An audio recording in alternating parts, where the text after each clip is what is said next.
Merci, Monsieur le Président. Écoutez, je tiens à féliciter et à remercier les rapporteurs pour la présentation de ce rapport qui est très intéressant. Vous connaissez mon attachement à l'évaluation des politiques publiques et c'est aussi un attachement pour mon groupe, le groupe MODEM.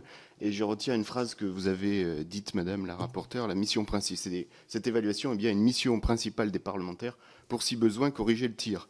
Donc votre présentation met en évidence un certain nombre de points à corriger en cohérence avec l'esprit de la loi, avec des déceptions, notamment en matière de concrétisation dans certains domaines.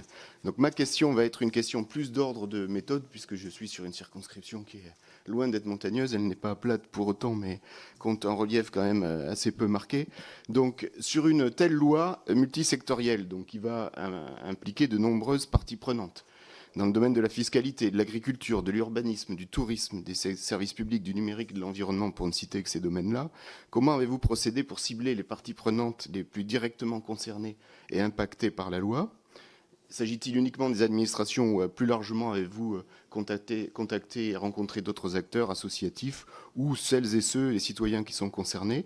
Comment avez-vous procédé uniquement au travers d'auditions, de visites de terrain? Avez-vous réalisé des enquêtes? Et tout ça est en lien évidemment avec les moyens qui sont ceux à la disposition des parlementaires pour réaliser les évaluations de politique publique.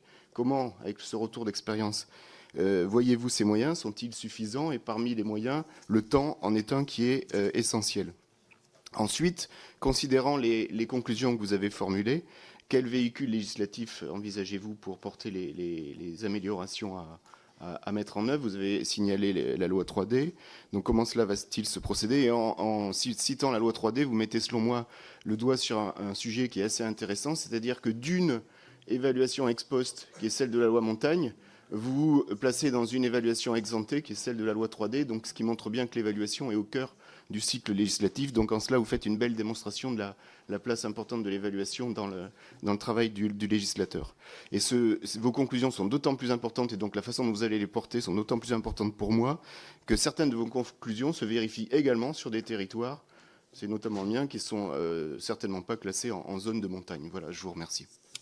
Deux ou trois points qui ont été soulevés par les collègues. D'abord, Philippe Bolo, comment on a travaillé. Alors, on a effectivement auditionné des administrations, mais aussi des professionnels, des associations d'élus. Et d'ailleurs, il était intéressant, pour revenir sur la question de la différenciation, de voir comment les uns et les autres se passaient le mistigris, l'administration disant que peut-être il n'avait pas été suffisamment sollicité par les élus pour faire valoir ce droit à la différenciation et les élus rétorquant que en fait l'administration était souvent assez formatée de telle sorte à ce que cette différenciation ne soit pas suffisamment prise en compte. Pour ce qui est du temps, on aurait aimé effectivement avoir toujours plus de temps, mais hélas, il fallait rendre ce rapport pour une date déterminée.